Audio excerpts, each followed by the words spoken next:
What's good, R&B Squad? This is Heart of Ruth. I trust that this message meets you guys in good spirits. If you're new here, welcome. We don't believe that you're here by accident. We're happy to have you, and Jesus is even happier. I have a two-part message. These two messages can be for the same people, or they can be for separate people. Now, you will know when you listen to the message if both messages apply to your situation or if it's just one, okay?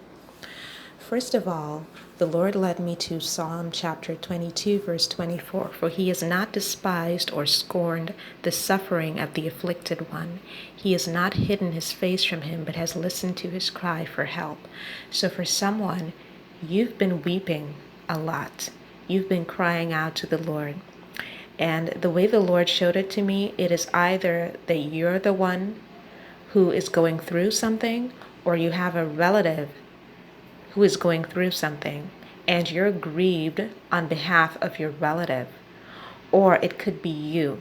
Now, this could be a physical affliction or it can be an emotional affliction, but the Lord is letting you know that He is the God who answers the afflicted. Amen. This has been going on for so long that you think that the Lord isn't hearing you. The Lord is here today to tell you that He is hearing you, okay? And He's about to deliver you out of that. You're going to rise up from that bed of affliction, all right? That is the first message. Then the Lord took me to a message that is different.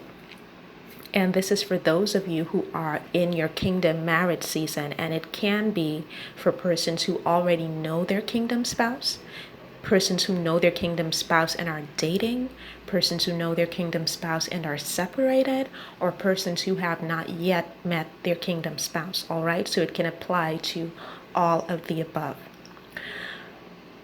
Back when people in Bible times were entering into a ministry or they were embarking upon a new journey, a priest would come to them or a prophet would come to them and he would bless them for that new journey. Even Jesus, when Jesus was going forth into ministry, he went to John the Baptist, and John the Baptist baptized him with water and gave him a blessing to send him forth into his ministry. So the Lord is instructing me today to do the same thing, particularly because there are so many people who have spoken death over your union, death over your marriage. There are so many people who have said that you're never going to get married. There are people who have said that you, and if you're waiting for your kingdom spouse to come back, that you and that person are never going to reunite.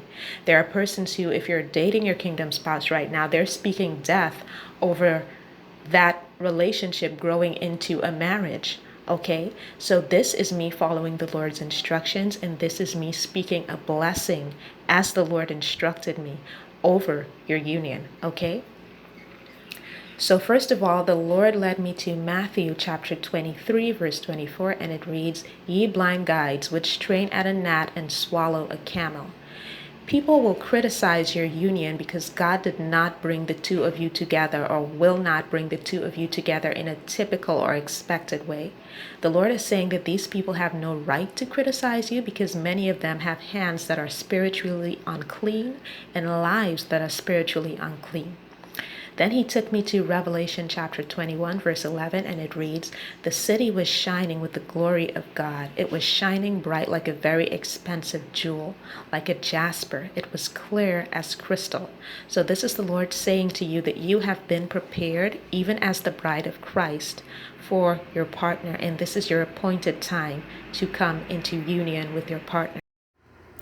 Then the Lord took me to Genesis chapter 1, verse 28, and it reads, "And God blessed them, and God said unto them, Be fruitful, and multiply, and replenish the earth, and subdue it, and have dominion over the fish of the sea, and over the fowl of the air, and over every living thing that moveth upon the earth."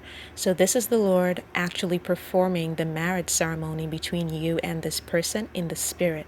Now, you still have to get married in the natural, but the Lord has already gone ahead of you. He's already given the marriage blessing, and he has already performed the marriage ceremony in the Spirit, okay? And then he took me to Genesis chapter 1, verse 29, and it reads, "See, I give you every seed-bearing plant that is upon all the earth, and every tree that has seed-bearing fruits, they shall be yours for food." And then finally, he took me to Genesis chapter 12, verse 3, which reads, "I will bless those who bless you. I will curse those who treat you with contempt, and all the peoples on the earth will be blessed through you." So that's the Lord putting additional blessings on your union, okay? The Lord is also saying, for whoever this is for, never mind the people who are going to oppose your union or who are already opposing your union before it even comes into completion. They are not important. As long as you have the blessing of the Lord, that is more than enough, okay? So for whoever this message was for, I hope it blessed you, and I will be back with another word as soon as the Lord releases me. Take care.